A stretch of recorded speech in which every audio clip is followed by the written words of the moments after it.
On voyait que les Américains devaient marcher sur leur fierté et leurs principes. Une liberté de penser. Mais il le fait d'une façon particulièrement grossière et maladroite. Une force internationale. Et même, on va plus loin. Luc La Liberté. C'est l'heure de s'entretenir avec Luc La Liberté. Luc, tu m'as envoyé 4 beaux sujets, donc je vais commencer avec un 5e. Allons-y. C'est important, là. Écoute, j'avais... Mon grand-père disait, pour en avoir assez, il faut en avoir trop. Donc, exactement. Voilà. Bon, c'est parce que je regardais tantôt Québec Ouais. 125, donc la section sur les États-Unis. Oui. On voit que Kamala Harris a un peu d'avance, en tout cas dans des États pivots, mais même si elle a quand même pas mal d'avance au niveau du vote, au niveau des chances de l'emporter, c'était vraiment presque égal. Là. C'était comme 51-49. Alors, évidemment, me vient la fameuse question, il arrive quoi en cas d'égalité? C'est qui décide? Ah! Comment ça se passe? Très bonne question. Et je t'annonce tout de suite que Donald Trump l'emporterait à ce moment-là. Donc, il y a dans les probabilités, dans les scénarios d'égalité, il faut gagner 270 grands électeurs sur 538 pour devenir président ou présidente. À partir du moment donc où tu en as 270, ça va. Mais il y a une possibilité, 1% de probabilité que ça se termine 269 contre 269. Et là, nos amis américains de l'autre côté de la frontière, ils n'ont jamais rien fait de simple dans leur système politique. Ils ont dit comment on tranche ça, une égalité? On envoie ça à la Chambre des représentants. Et à la Chambre des représentants, ce n'est pas chaque représentant qui dispose d'un vote. Ils sont 435. C'est pas les 435 qui votent. On va les faire voter par délégation d'État. Donc, on va réunir tous les délégués ou tous les représentants du Maine, de la Californie, du Texas, et chaque État a droit à un vote. Donc, c'est pas par tête de pipe, par personne, c'est par État. Le New Hampshire et la Californie ont le même poids rendu là. Voilà, dans ce cas-là, normalement, à la Chambre des représentants, plus tu représentes de gens, plus tu as de représentants. Sauf quand vient le temps de décider une élection. Et là, chaque État a le même poids. Et il y a beaucoup de petits États qui représentent peu de gens, mais qui sont républicains. On pense au centre de la carte, par exemple, aux États-Unis. Et donc, si on se fie aux tendances, un républicain aurait toujours le droit de voter pour Mme Harris, mais va-t-on le faire en 2024 dans un contexte polarisé? Donc, Donald Trump serait à ce moment-là déclaré vainqueur à la Chambre des représentants si chaque État qui est républicain vote selon ce que désirent les républicains. Donc, c'est très intéressant comme question. C'est drôle parce que pas plus tard qu'aujourd'hui, je l'ai expliqué en classe. Ah bon? Donc, c'est une question qui fascine les étudiants. Monsieur, c'est possible une égalité? Oui. Dans 1% des probabilités, il faut quand même prendre le temps de l'expliquer. Et c'est Donald Trump qui gagnerait. Oui, bien, c'est possible au Canada aussi, soit dit en passant, mais oui, à ce moment-là, on n'a pas de congrès comme eux autres. Ce serait nous, le gouverneur général, là, qui prendrait la négociation. Probablement que le parti au pouvoir aurait la première chance de composer un gouvernement. Et s'il n'y arrive pas, ben, le deuxième dans l'élection le ferait. Mais bon, on va rester dans les États-Unis. Moi, là, c'est une question que je trouve extrêmement intéressante, là, que je lis dans le document que tu m'as envoyé. Est-ce qu'on devrait arrêter les campagnes une semaine avant le vote? Ouais. Est-ce qu'on devrait arrêter les sondages aussi? Parce que souvent, je pense qu'il y a comme un effet psychologique où quand tu es indécis, tu ne veux pas te ranger du bord du perdant. Donc, il y a comme un effet boule de neige.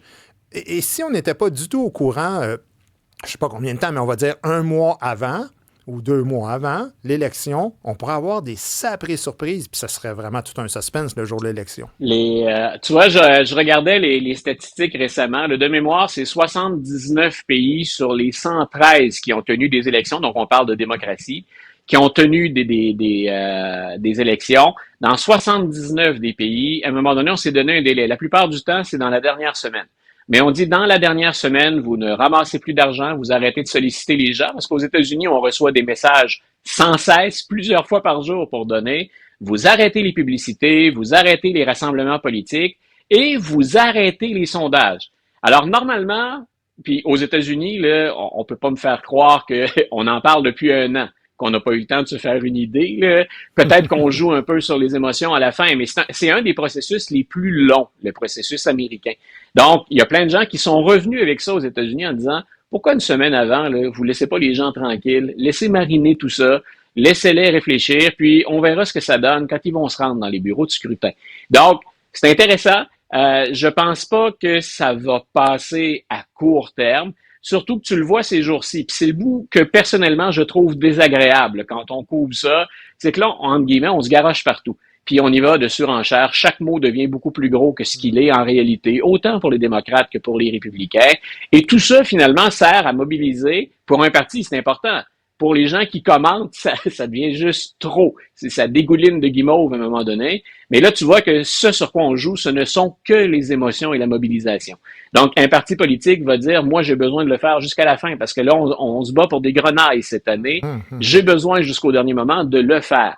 Mais si je me place dans la peau d'un électeur, puis je vais à l'encontre de mon pain et mon beurre, finalement, parce que je commente la politique américaine, si je me mets dans la peau d'un électeur, personnellement, je serais très à l'aise avec l'idée de dire, ça vaut pour moi quand je vais voter aussi. En bon québécois, sacrez-moi patience une semaine avant. Ça fait des semaines que je vous vois, ça fait des semaines que les publicités, que les gens parlent de vous. Laissez-moi décanter tout ça finalement pour prendre une décision. Donc, loin d'être convaincu que ça passe aux États-Unis, parce qu'en passant, il y a beaucoup d'argent en jeu. Combien de sondeurs font de véritables mines d'or? Parce que des sondages, il y en a, ils disent une chose et son contraire, et il y en a énormément cette année. Donc, il y a de très, très grosses sommes d'argent en jeu. Mais personnellement, comme électeur, moi, je verrais ça d'un bon œil. Laissez-moi réfléchir un peu. Là. Arrêtez le tourbillon, puis j'irai me manifester dans l'urne. Tu sais que c'est peut-être les homosexuels qui vont avoir la balance du pouvoir parce que selon J.D. Vance, ça a l'air que les gays normaux vont voter pour Donald Trump. Tu l'as entendu, celle-là? Écoute, le nombre de choses qu'on entend ces jours-ci, puis où on est vraiment dans le... Puis c'est vrai des deux côtés, là, mais un des sujets que je te proposais, c'est pas parce que je t'oblige à aller dans cette direction-là, mais c'est, on en est à débattre ces jours-ci de ce qu'est un vrai homme. Parce qu'un vrai homme, ça vote républicain, Guy. Donc, je t'ai pas demandé en passant, avant de travailler avec toi, combien de push-ups tu fais le matin? Vas-tu à la chasse? Vas-tu au gros gibier? Donc, parce que tout ça, là, c'est peut-être quand tu t'es présenté à la chefferie du PQ, ça t'a peut-être nuit, Guy. T'es peut-être pas un vrai gars. Plamondon, c'est pas le plus alpha de la gang non plus. Là. Excuse-moi, là. Un à côté de l'autre, il me fait pas peur ben. Mais, non, mais c'est pour dire... C'est quoi des gays anormaux? Ouais. Là, il aurait quand même fallu qu'ils nous définissent c'est quoi des gays anormaux. Ben voilà, c'est normaux, ce que j'allais te dire parce que, écoute, je suis encore à m'habituer à la théorie du genre, à essayer de m'y retrouver. S'il faut que je revienne en arrière pour déterminer ce qu'est un gay normal d'un gay anormal, on sort de mon champ de compétences, puis deux, j'ai besoin de retourner sur les bancs d'école et je pense pas que je veux J.D. Vance comme prof. Alors, est-ce que Obama est plus mal que Donald Trump, selon toi? Voilà. Écoute, c'est intéressant parce que, je dis c'est intéressant, je suis en train de te dire c'est un peu fou, mais en même temps, c'est intéressant. Il y a quelque chose de sérieux là-dedans parce que ça joue cette année. Les hommes votent, les hommes blancs surtout, votent vraiment très fort pour les républicains plutôt que les démocrates. Et une chose que traînent les démocrates depuis longtemps, c'est vous n'êtes pas des vrais gars. Et rappelle-toi, c'est un des facteurs, ça va jusque-là, c'est un des facteurs qui explique qu'on ait choisi Tim Walz comme colistier pour Kamala Harris. Pourquoi? C'est un coach de football. Un coach de football, ça peut juste être un vrai gars. C'est quelqu'un qui va à la chasse puis qui a des armes, donc c'est un vrai gars. Et là, je te le dis en utilisant le langage populaire, il répare son char tout seul. Il est capable de faire un changement d'huile, Tim Walz, puis s'il faut changer les lumières sur ta voiture. Donc, on en est rendu à dire, regardez, ça c'est un vrai gars, mais il n'y a pas besoin d'écraser les autres, il n'y a pas besoin de se battre, il n'y a pas besoin d'être homophobe ou il n'y a pas besoin d'être misogyne. On peut être un vrai gars. Donc, si on est Tim Walz. Et Obama est revenu à la charge en disant, j'entends beaucoup de gens, puis il parle des hommes, bien sûr, c'est le message qu'on martèle de son côté à la fin. Il dit, j'entends beaucoup d'électeurs dire, je vote pour Trump parce que c'est un tough. Et là, Obama fait semblant de feindre la surprise en disant, c'est un tough? Regardez comment il s'habille, regardez s'il est déjà allé au combat, regardez comment il a mené sa vie, regardez comment il a gagné son argent.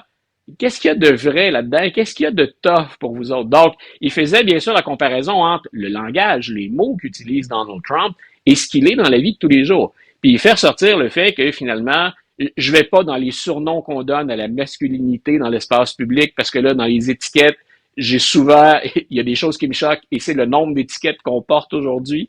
Donc, mais il dit, il y a une façon finalement d'avoir une masculinité qui est pas d'écraser les autres. On n'a pas besoin d'être Hulk Hogan pour être un homme. Et s'il fallait être Hulk Hogan pour être un homme, ben, écoute, je fais mon bois de poêle tout seul, Guy. Donc, j'ai une CHL. Il n'y aurait pas beaucoup d'hommes autour de nous. Hogan. Voilà. Ben écoute, Luc, c'est la fin de ta chronique, mais je tiens à te dire une chose. Quand on m'a offert ce poste-là au début, j'hésitais pour différentes raisons. Entre autres, je disais, écoute, je parle à un expert des États-Unis tous les jours, je vais avoir l'air complètement débile, je connais rien là-dedans. Et ça a été tellement enrichissant de parler avec toi pendant 2 semaines et demie. Je te remercie. Écoute, Guy, j'ai d'abord, je suis quelqu'un qui te suit en humour depuis depuis Marie-France Bazot. Ça fait très, très longtemps. Donc, je te suis régulièrement. Ça a été vraiment un plaisir sincère. Puis, j'ai découvert quelqu'un que je t'ai découvert sous un autre jour, autrement que sur scène. J'espère que nos routes vont se recroiser à un moment donné, Guy. Ça a été un plaisir. On pourra faire ça autour d'une petite bière si ça te tente. Partant.